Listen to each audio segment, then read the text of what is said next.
오늘 하나님께서 우리에게 주시는 말씀 사사기 12장 1절부터 7절까지 말씀입니다. 사사기 12장 1절부터 7절까지 말씀 구약성경 383페이지 정도에 있습니다. 제가 봉독하겠습니다. 에브라임 사람들이 모여 북쪽에 가서 입다에게 이르되 내가 암몬 자손과 싸우러 건너갈 때에 어찌하여 우리를 불러 너희와 함께 가게 하지 아니하였느냐. 우리가 반드시 너와 네 집을 불사리리라 하니 이따가 그들에게 이르되 나와 내 백성이 암몬 자손과 크게 싸울 때에 내가 너희를 부르되 너희가 나를 그들의 손에서 구원하지 아니한 거로 나는 너희가 도와주지 아니하는 것을 보고 내 목숨을 돌보지 아니하고 건너가서 암몬 자손을 쳤더니 여호와께서 그들을 내 손에 넘겨 주셨거늘 너희가 어찌하여 오늘 내게 올라와서 나와 더불어 싸우고자 하느냐 하니라. 입다가 길앗 사람을 다 모으고 에브라임과 싸웠으며 길앗 사람들이 에브라임을 쳐서 무찔렀으니 이는 에브라임의 말이 너희 길앗 사람은 본래 에브라임에서 도망한 자로서 에브라임과 므낫세 중에 있다 하였음이라. 길앗 사람이 에브라임 사람보다 앞서 요단강 나루턱을 장악하고 에브라임 사람의 도망하는 자가 말하기를 청하건대 나를 건너가게 하라 함은 길앗 사람이 그에게 묻기를 내가 에브라임 사람이냐 하여 그가 만일 아니라 하면 그에게 이르되 십볼렛이라 발음하라 하여 에브라임 사람이 그렇게 바로 말하지 못하고 십볼렛이라 발음하면 길앗 사람이 곧 그를 잡아서 요단강 나루턱에서 죽였더라. 그때의 에브라임 사람의 죽은 자가 42,000명이었더라. 입다가 이스라엘의 사사가 된 지 6년이라 길앗 사람 입다가 죽음에 길앗에 있는 그의 성읍에 장사되었더라. 아멘. 오늘 우리가 함께 보시는 이 말씀은요, 같은 민족이었던 이 이스라엘 지파 간의 싸움입니다. 요단 동편의 므낫세 반지파와 이 갓지파로 구성이 되었던 이 길앗 사람들과 이 에브라임 지파 간에 일어났던 다툼, 싸움에 관한 기록이지요. 결국 이것은 이스라엘 내에서의 주도권 싸움이라고 말할 수 있습니다. 12지파가 있는데 그 지파들 중에 주도권 싸움이라고 말할 수 있지요. 1절의 말씀을 아까 보신 바와 같이 에브라임 사람들이 모여 북쪽에 가서 입다에게 이르되 내가 암몬 자손과 싸우러 건너갈 때에 어찌하여 우리를 불러 너와 함께 가게 하지 아니하였느냐. 우리가 반드시 너와 내 집을 불사르리라 라고 말하고 있습니다. 에브라임 지파 사람들이요, 왜 이 길앗 이 사람들에게 왜 이 암몬과의 전쟁에서 자신들을 부르지 않았냐라고 말하면서 이 길앗 사람들을 위협하고 있는 것이지요. 이 말은 단순히 이 암몬과의 전쟁에 참여하지 못한 그거에 대한 항의가 아니었지요. 이 암몬과의 전쟁에서 큰 승리를 하고 돌아왔던 이 길앗 사람들, 즉 길앗 출신의 입다 선지자죠. 이 입다의 공을 시기해서 시비를 걸러 온 것이었습니다. 암몬과의 전쟁에 자신들을 부르지 않았다라는 그 이유로 이 길앗 사람들을 터무니없이 비방을 하고 그들에게 모욕감을 주는 말을 에브라임 지파 사람들이 하고 있는 것이지요. 이러한 일은 이 에브라임 지파 사람들에게 있어서 처음 있는 일은 아니었지요. 이번이 처음은 아니었습니다. 사사기 8장에 보시면 이 에브라임 지파 사람들이 이 기드온이 이 미디안과와 싸움에서 승리하고 돌아왔을 때에도 이와 비슷한 시비를 또 건 적이 있었습니다. 에브라임 사람들이 기드온에게 이르되 내가 미드안과 싸우러 갈 때에 우리를 부르지 아니하였으며 우리를 이같이 대접함이 어찌 됨이냐 하고 그와 크게 다투는지라. 어째 내용이 비슷하지 않아요? 그렇죠? 이 에브라임 지파 사람이 미디안과 싸우고 돌아왔던 이 기드온과 그 공적을 시기해서 그때도 이 기드온에게 이렇게 말했죠. 왜 너희는 미디안과 싸우러 갈 때에 우리를 부르지 아니하였냐라고 말하면서 시비를 걸었습니다. 오늘 1절에도 보면 이 에브라임 지파 사람들이 또 길앗 사람이었던 입다에게 암몬 자손과 싸우러 갈 때에 왜 어찌하여 우리를 불러 함께 가지 않았냐라고 또 시비를 불렀잖아요. 이 시비를 통해서 이 에브라임 지파 사람들은 그 당시 이 미디안과의 전쟁에서 승리하고 돌아왔던 기드온, 그 기드온의 승리의 공적을 가로채게 되는 모습이 있게 됩니다. 그럼에도 불구하고 그 기드온 때에 또 세월이 시간이 지났음에도 불구하고 지금까지 이러한 이 습성을 버리지 못하고 이러한 태도를 버리지 못하고 또 이 암몬과의 전쟁에서 승리를 하고 돌아온 길앗 사람 그 중에 입다에게 또 시비를 걸고 있는 것입니다. 그렇다면 왜 이 에브라임 지파 사람들은 거듭해서 이런 문제들을 일으키고 왜 승리를 하고 돌아온 이 사람들에게 이 지파 사람들에게 시비를 거는 것일까? 그건 무엇일까? 그건 바로 아까 앞서 말씀드렸던 이스라엘 지파 내 주도권 싸움이라고 말씀을 드렸지요. 즉 에브라임 지파 사람들은 이스라엘의 12지파 중에 우리 지파가 가장 낫다라는 이 우월적인 이 그런 자신감이 있었습니다. 그러니까 지파적 우월감이 있었다라는 것이죠. 그러니까 이스라엘의 12지파 가운데 우리 지파가 가장 낫고 힘이 세고 가장 앞서서 이끌어가는 우두머리가 되어야 한다라는 이 자만심이 있었고 어찌 보면 이것을 교만이라고 말할 수 있는 것이죠. 그런 시기심에서 다른 지파 사람들이 승리를 하고 돌아오면 왜 우리를 부르지 않고 너희만 나가서 승리하고 왔느냐라는 시비를 걸면서 그런 시기심에서 나온 행동이었습니다. 에브라임 지파, 물론 이 에브라임 지파가 명문 지파이긴 합니다. 명문 지파이긴 하지요. 이 이스라엘 백성들을 이 애굽 땅에서 건져내고 그 애굽 땅에서 그들을 기근해서 건져냈던 총리였던 누구예요? 요셉이죠.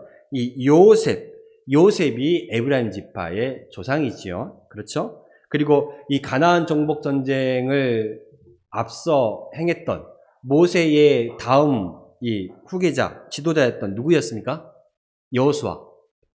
이 여호수아 역시 어느 지파 사람이었냐면 에브라임 지파 사람이었어요. 그러니까 이 백성이 굶주렸을 때 그 백성의 생명을 건져 주었던 요셉의 그 공, 그리고 이 백성의 지도자로서 가나안 땅을 정복했던 이 여호수아의 공, 그러니까 이런 이 지파적인 우월감을 가지고 있었다라는 것이지요. 이러한 이유 때문에 이스라엘 내에서 이 에브라임 지파는 자신들만의 어떤 이 특권 의식이라는 게 좀 있었던 것 같습니다. 그래서 그들은 전쟁에 참여하지도 않았으면서도 다른 지파가 이 전쟁이나 어떤 공을 세우게 되면 그 사람이나 그 지파가 높아지는 것을 두고 볼 수가 없었던 것이지요. 이 에브라임 지파 사람들은 상당히 좀 파렴치한 행동이었습니다. 그러니까 실질적으로 그들이 전쟁에 나가서 도와주지는 않죠. 그러니까 어려운 일은 피하면서도 이 좋은 것, 이 승리의 열매, 달콤한 것은 가장 먼저 가장 좋은 것을 취하려고 하는 그런 이기적인 모습이라고 할 수 있습니다. 그래서 이 에브라임 지파 사람들은요, 이 입다를 비롯한 길앗 사람들을 이 근거 없는 말로 비방하기까지 하고 모욕을 주기까지 합니다. 4절에 뭐라고 말씀을 하냐면 입다가 길앗 사람들을 다 모으고 에브라임과 싸웠으며 길앗 사람들이 에브라임을 쳐서 무찔렀으니 이는 에브라임의 말이, 그러니까 에브라임 사람들이 말했다는 것이요. 너희 길앗 사람은 본래 에브라임에서 도망간 자로서 에브라임과 므낫세 중에 있다라고 말하고 있는 것입니다. 이 말이 무슨 말이냐면요. 너희는 우리 지파에서 떨어져 나간 무리일 뿐이라 라는 이 말이에요. 너희는 우리 지파에서 떨어져 나간 도망간 사람들이다. 너희는 그만큼 작은 연약한 보잘것없는 그러한 공동체라고 말하는 것이지요. 그런데 이 길앗 사람들, 이 사람들은 에브라임 지파에서 떨어져 나가거나 도망쳐 나간 사람들이 아니었지요. 므낫세 지파 중에서 한 분파라고 말할 수 있습니다. 즉 길앗의 후손이었던 것이지요. 그러니까 므낫세 지파에 소속된 사람들이에요. 그러니까 에브라임에서 떨어져 나간 사람이 아니고요. 그러니까 이렇게 이 에브라임 지파 사람들은 이 길앗 사람들에게 너희는 우리 이스라엘 12지파와도 관계가 없는 그러니까 독자적인 어떤 작은 세력을 이룬 무리에 지나지 않다라는 그런 모욕을 준 것이지요. 그러니까 이렇게 길앗 사람들에게 너희는 도망자며 비겁한 사람들이며 너희는 우리 지파, 이 12 이스라엘 지파 중에 이 정통성을 가지고 있지 않다라는 말과도 똑같다라고 할 수 있습니다. 결국 이 말로 인해서 이 길앗 사람들과 이 에브라임 지파 사람들 간의 전쟁, 싸움이 일어나지요. 이 지파 간의 전쟁이 일어납니다. 하나님께서 한 사람, 아브라함을 택하신 이유가 무엇이었습니까? 그 아브라함을 통해서 많은 사람들을 또 모으시고 그 사람들을 통해서 하나님의 영광을 드러내게 하기 위해서 하나님은 한 사람 아브라함을 택하신 거였거든요. 그런데 이 아브라함을 통해서 생겨났던 이 12지파 이스라엘의 지파가요, 하나님의 빛과 소금이 되어 하나의 공동체로서 하나님의 영광을 드러내며 복음 전파의 사명을 해야 함에도 불구하고 이들은 서로 지파 간의 싸움으로 또 지파 간의 힘이 약해지고 전체적으로는 이 이스라엘의 힘이 약해지는 그런 결과까지 낳게 되었습니다. 이처럼 어떠한 특권의식에 물들어 있는 사람, 나 아니면 안 된다라고 생각하는 사람, 이런 사람은요, 공동체 유익에는 관심이 없습니다. 오직 자기만 생각하죠. 자기의 유익에만, 자기의 지위에만 관심이 있습니다. 그래서 공동체에 어떤 위험이 있을 때는 나서지 않아요. 뒷짐지고 있다가도 또 어떤 사람이 또 어떤 큰 일을 했을 때는 그 사람의 공을 깎아내리고 비방하면서 왜 나와 함께하지 않았냐라고 우리도 이렇게 똑같이 말할 수 있다라는 것입니다. 아무런 희생도 하지 않으면서 그저 어떤 공적이나 어떤 유익이나 어떤 지위만을 차지하려고 하는 사람들이 있다라는 것입니다. 그러니까 힘든 일은 하지 않고 좋은 열매만 따먹으려고 하는 사람이 많이 있습니다. 이러한 사람들은요, 공동체 안에서 분열과 다툼만 일으킵니다. 평화를 주지 않지요. 왜냐하면 이들은 공동체의 어떤 유익보다는 자기의 권리만을 앞세우고 자기만을 앞세우기 때문에 그렇습니다. 결국 이 입다에게 길앗 사람들에게 시비를 걸었던 에브라임 지파 사람들은요, 결국 이 전쟁의 패해서, 이 싸움의 패해서 많은 사람이 죽게 됩니다. 오늘 이 말씀을 통해서 우리가 한번 우리 자신을 돌아보고 생각해 보아야 합니다. 나는 우리 교회 가운데 또는 우리 마을의 어떤 일들 가운데 내가 어떤 이 특권 의식을 가지고 살아가고 있지는 않는가 한번 생각을 해 보셔야 합니다. 즉 이 말은 교만을 버려야 한다라는 말과도 같습니다. 어떤 힘든 일은 하지 않으면서 나는 어떤 희생도 하지 않으면서 어떤 무언 좋은 것, 어떤 그 지위만을, 어떤 이 보상만을 바라는 사람들이 있다라는 것이지요. 교회 내에서도 사회 안에서도 마찬가지입니다. 내가 높아지기 위해서 타인을 깎아내리는 겁니다.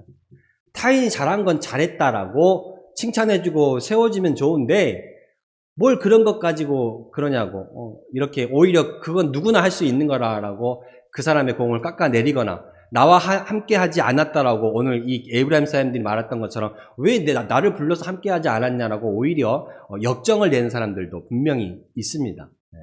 그러니까 그 공을 자기가 가로채고 싶은 사람들이 많이 있다라는 것이지요. 그렇게 우리는 어떤 이 특권의식에 사로잡히는 것에 상당히 주의해야 합니다. 고린도전서 10장 31절과 33절의 말씀을 보면요.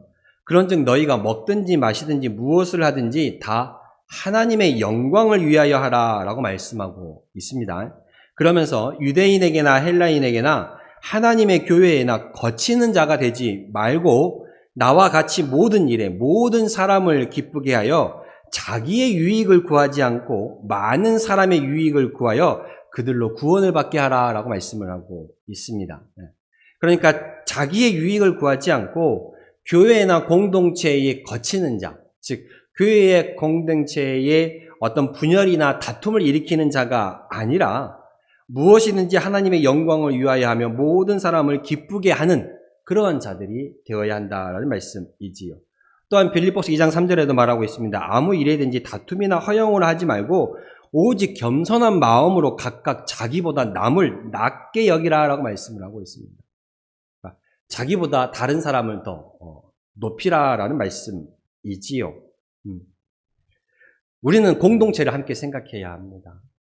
내가 특별하다라는 생각을 가진 사람은 공동체를 바라보기보다 나를 먼저 바라보기 때문에 이 내 생각을 먼저 주장하게 되어 있고 나를 먼저 내세우게 되어 있다라는 것입니다. 그러나 우리는 예수 그리스도의 보혈의 피로 하나 된 우리 성도들은, 우리 단장교회 모든 성도님들은 하나의 공동체임을 생각하시고 이 공동체를 세우는 일에, 이 공동체를 세워나가는 그 일에 앞장서시는 사람이 되어야 합니다. 희생은 하지 않고 달콤한 어떠한 보상만을 바라는 사람이 아니라 나의 유익은 구하지 않고 다른 사람의 또 기쁨을 위해서 희생할 수 있는 성도가 되어야 할 줄로 믿습니다. 공동체 안에 서로 협력하는 성도들이 되어야지 나만 바라보는 성도들이 되지 마시기를 소망합니다. 우리가 하나의 공동체임을 기억하시고 이 공동체 가운데 내가 어떤 특별한 위치와 지위에 있다라고 생각하지 마시고 어떤 특권의식을 내려놓고 이 공동체가 우리가 서로 하나로서 교회를 세워나가는 일에, 그리고 또 마을에서도 마찬가지이지요. 내가 그리스도인으로서 하나님의 영광을 드러내기에 합당한 자로서 이 공동체를 세워가는 그 일에 협력하시는 우리 성도님들이 다 되었으면 좋겠습니다. 그러면 결국 이 에브라임 사람들은 어떻게 되었어요? 제가 아까 앞서 살짝 말씀드린 바와 같이 이 에브라임 사람들이 입다와 그의 집을 불사르겠다라고 협박을 하였죠. 너와 내 집을 불사리라 라고 말하고 있습니다. 그러니까 자기의 힘을 과시하면서 억지를 부리고 있는 그 모습이지요. 그 공을 가로채고 싶어서 이 기드온 선지자가 또 승리하고 돌아왔을 때 또 그들에게 이 억지를 부렸던 것처럼 결국 이 에브라임 지파 사람들은 어떻게 되었냐면 결국 수치와 패망을 당할 수밖에 없었습니다. 왜냐하면 이 5절과 6절의 말씀을 보면요. 이 에브라임 사람들은요, 다른 지파 사람들과 다르게 발음이 좀 잘 안 됐던 것 같아요. 그래서, 이 요단강 나루턱을 장악하고 나서 이 에브라임 사람들이 오면 이 십볼렛이라고 발음을 해보라고 그랬대요. 그래서 이 십볼렛이라고 발음을 제대로 하면 통과를 시켜주고, 십볼렛이라 발음을 못하고 이걸 십볼렛이라고 발음을 하면, 그 사람을, 죽였다라는 그 말씀을 볼 수가 있습니다. 그러니까 우리나라 사람들도 유해집에 올라가면 이 쌀을 제대로 발음하지 못해서 살이라고 발음한 사람들도 있잖아요. 그것처럼 이렇게 에브라임 사람들을 구분을 했던 것 같아요. 그래서 결국 이 에브라임 지파 사람들은 그들이 살기 위해서 스스로가 이 자기의 그 지파를 부인하는 그 모습을 보여주어야 했고 결국 42,000명이라는 사람들이 죽임을 당하게 됩니다. 이 잘못된 시비와 교만으로 인해서 이 특권 의식 때문에 자기만 바라보는 이 생각으로 인해서 결국은 42,000명이나 되는 에브라임 지파의 사람들이 죽게 되는 것이지요. 그래서 잠언 16장 18절에 보면 뭐라 그러냐면 교만은 패망의 선봉이요 거만한 마음은 넘어짐의 앞잡이라 라고 말씀하고 있습니다. 결국 교만한 마음은요 우리에게 패망을 불러온다라는 것입니다. 멸망을 불러오는 것이지요.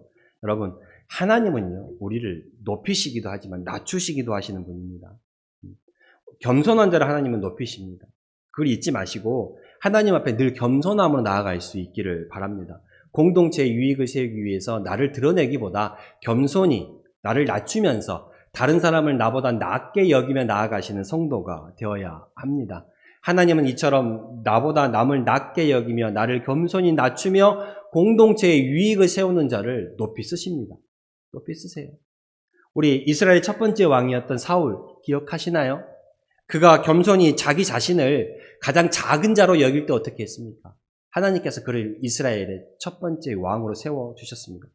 그러나 그가 왕이 되고 나서 교만하여졌을 때에 그리고 자신의 그 본분을 잊어버리고 하나님의 말씀을 어겼을 때에 어떻게 되었습니까? 하나님은 다시 세웠던 사울을 낮추시고 그를 왕이 되지 못하게 하셨습니다. 하나님은 높이시기도 하고 낮추시기도 하시는 분입니다. 우리의 삶에 우리를 세워가시는 분도 하나님이라는 걸 기억해야 합니다. 내가 하나님 앞에 교만하여지면 하나님께서 나를 낮추시고요. 내가 하나님 앞에 겸손하여지면 하나님께서 다른 사람은 나를 몰라줄지라도 하나님은 나를 세워주신다는 것을 잊지 마시길 바랍니다. 하나님을 경외하며 겸손한 믿음으로 살아갈 때 하나님은 그러한 우리를 귀하게 보시고 하나님의 그 영광을 우리에게 덧입혀 주실 것입니다. 그러기 위해서 우리가 무엇을 해야 하느냐? 가장 먼저 우리의 이 입술을 잘 다스려야 합니다. 우리의 말을 잘 다스려야 하는 것이지요. 말을 내뱉음에 있어서 지혜로운 사람들이 되어야 합니다. 2절과 3절에 보면요, 이 입다는요, 이 괜한 트집을 잡고 이 부당한 유업을 해온 이 에브라임 사람들의 그들의 비난을 지적하고 있지요. 입다가 그들에게 이르되 나와 내 백성이 암몬 자손과 크게 싸울 때에 내가 너희를 부르되 너희가 나를 그들의 손에서 구원하지 아니한 거로 나는 너희가 도와주지 아니하는 것을 보고 내 목숨을 돌보지 아니하고 건너가서 암몬 자손을 쳤더니 여호와께서 그들을 내 손에 넘겨주셨거늘 너희가 어찌하여 오늘 내게 올라와서 나와 더불어 싸우고자 하느냐라고 말하고 있습니다. 도움을 요청했던 것이 안 했던 것이 아니라는 말이지요. 함께 싸우자라고 말했음에도 불구하고 이들은 에브라임 지파 사람들은 싸움을 나가지 않았고 결국 이 싸움을 나가지 않고 승리하고 돌아온 이들의 공은 가로채고 싶어서 시기심에 시비를 걸었던 것이죠. 그러면서 상대에게 모욕적인 말도 합니다. 너희는 우리 지파에서 떨어져 나간 도망간 작은 무리에 지나지 않다라는 그 말을 하기도 하지요. 결국 어떻게 되었어요? 도와달라 할 때는 모른 척하더니 목숨을 걸고 전쟁을 승리하고 돌아오니 왜 우리를 핍박하느냐라는 이런 길르앗의 입다 선지자의 말처럼 이 에브라임 사람들과 이 입다 길르앗 사람들과의 싸움이 다툼이 일어나게 되고 결국 아까 앞서 말씀드린 바와 같이 이 4만 2천 명이나 되는 사람들이 죽게 되었다라는 것입니다. 우리는 이 말을 잘 생각해야 합니다. 말을 함에 있어서 이 말로 인해 싸움이 더 격화되는 모습을 볼 수도 있지요. 말로 인해 이 싸움이 더 불에 기름을 붓는 것과 같은 모습이 된다라는 것입니다. 이 말은요, 상대의 노여움에 기름을 부을 수도 있고요. 그 노여움을 누그러뜨리기도 합니다. 세상에 많은 싸움들이요, 어찌 보면 대부분 이 말 때문에 생겨난다는 생각도 과언이 아닐 것입니다. 이 말을 우리가 주의하면 일어났던 싸움도 수그러들지만 이 아무것도 안 한 일이 또 이 말 때문에 크게 번지는 경우가 많이 있습니다. 우리는 이 말씀을 통해서 우리 성도가 이 땅을 살아가면서 이 취해야 할 자세가 무엇인지 깨닫는다는 것이죠. 우리의 입술에, 말에, 이 혀를 늘 조심해야 합니다. 그리고 우리가 싸움을 또 하면서도 이 말, 한 번 내뱉은 그 말에 대해서 이 자존심 때문에 또 쉽게 그것을 무르지는 않거든요. 그러니 계속 부딪히게 되고 계속 더 심한 말이 나오게 됩니다. 결국 이 말의 실수로 인해서 안 싸울 싸움도 싸움으로 나아가는 경우가 많이 있습니다. 그래서 지혜로운 사람, 지혜로운 성도는요, 이 말을 잘 다스리는 사람입니다. 잠언 15장 1절에 보면 유순한 대답은 분노를 시기에 하여도 과격한 말은 노를 격동한다라 말하고 있습니다. 그리고 골로새서 4장 6절의 말씀에서도 너희 말을 항상 은혜 가운데서 소금으로 맛을 냄과 같이 하라 라고 말씀을 하고 있습니다. 이 말 때문에 또 어려움을 겪는 사람들이 많이 있다라는 것이죠. 잘못된 말이 더 큰 분노를 일으킵니다. 거친 말이 이 다툼을 일으키는 것이지요. 감정 때문에 그때의 분을 못 이겨서 내뱉은 그 말이 결국은 주워 담지 못할 말이 된다라는 것을 기억하시기를 바랍니다. 살다 보면 서로 간에 시비가 생길 수 있지요. 참는 것이 가장 좋겠지만 또 이게 또 참는다고 다 되는 것도 아니고 그럴 때 시시간에 시비를 가리게 될 텐데 서로 간에 시비를 가릴 때도 나를 보호하는 차원에서 말씀을 하시지 상대에게 모욕을 주는 말을 하지 마시기를 바랍니다. 이 에브라임 사람들이 그랬던 것처럼 상대에게 모욕을 주어서는 안 돼요. 이 상대에게 모욕을 주기 시작하면요, 이 시시비비가 가려지지가 않아요. 그걸 떠나버립니다. 결국은 이 화해를 물 건너가게 되어버리는 거예요. 모욕을 주는 말은요, 이 다툼이 왜 생겼는지 그건 아예 잊어버리게 되는 겁니다. 그렇기 때문에 어쩌면 우리가 내 마음 가운데 심하게 분이 일어난다면 잠깐 자리를 피하는 것도 한 지혜로운 방법입니다. 그래서 좀 시간이 지나면 분이 내려가거든요. 그럼 그 분에 못 이겨서, 감정에 못 이겨서 하지 말아야 될 말을 하게 되는 경우가 없어지는 거예요. 그러면 그 말 때문에 실수가 줄어들게 되고 그 말로 인해서 싸우지 않을 싸움이 일어나지 않게 된다라는 것입니다. 우리 성도는요, 싸워야 할 대상이 나와 함께하는 이웃이 아니고 나와 함께하는 성도가 아니고 우리의 싸움은요, 영적인 싸움을 해나가셔야 돼요. 여러분들은요, 저와 여러분들은요, 사단과 이 영적인 어둠의 세력과 영적인 싸움을 해나가셔야 합니다. 서로 연합해야 할 사람들끼리 서로 싸우고 있으면 되겠습니다. 말로 인해 상대를 격발시키고 말로 인해 상대를 분하게 만들어서는 안 된다는 것입니다. 우리는 오늘 이 말씀을 통해서 두 가지를 기억하셨으면 좋겠습니다. 첫째, 우리는 겸손한 마음으로 자기를 낮추시면서 공동체를 세워나가는, 교회를 세워나가는 성도들이 되시기를 바랍니다. 교만한 자의 그 결국은 패망이라는 것을 기억하시면서 하나님께서 자기를 높이시는 자는 결국 하나님께서 낮춰버리십니다. 하나님 앞에 겸손히 이 공동체의 유익을 위해서 나는 희생하지 않고 달콤한 어떤 보상만을 바라지 마시고 어떤 보상이 없다 할지라도 나의 유익은 내려놓고 자신을 희생할 수 있는, 다른 사람을 기쁘게 하기 위해서 나아갈 수 있는 성도들이 되시길 바랍니다. 그게 성도의 참 모습입니다. 나를 희생함으로 공동체를 세워나가는, 우리 단장교회가 세워져 나가고 우리 마을이 세워져 나가고 거기에 기쁨을 두시기를 바랍니다. 두 번째는요, 이 공동체 안에 이 분열과 다툼을 일으키는 건 결국 말이라는 것을 기억하셔야 합니다. 말로 인해 싸움이 크게 번지기도 하고요, 그 말로 인해 싸움이 결국은 수그러드는 경우도 있습니다. 분에 못 이겨서, 이 감정에 못 이겨서 말을, 주워 담을 수 없는 말을 뱉지 마시고 항상 말을 뱉기 전에 한 번 더 생각해 보시고 내가 상대의 감정을 거스리는, 이 상대에게 모욕감을 주는 말들을 하지 마시고 되도록이면 은혜로운 말, 상대방을 세워줄 수 있는 그런 말씀들을 하시길 바랍니다. 거친 말은 뱉지 마시고 좋은 말로써 우리의 혀를 잘 다스려가는 우리 지혜로운 성도, 그래서 결국은 우리 교회들을 세워나가고 우리 공동체를 세워나가고 이 마을을 세워나가는 우리 성도님들이 다 되시기를 바랍니다. 자존심, 주도권 싸움은 결국 아무것도 아닙니다. 나를 내려놓고 나보다 남을 낮게 여기시면서 겸손히 상대를 높이고 서로 협력하여서 하나님께서 기뻐하시는 교회, 하나님께서 기뻐하시는 공동체들을 만들어 나가는 성도님들이 되시길 소망합니다. 기도하겠습니다. 하나님.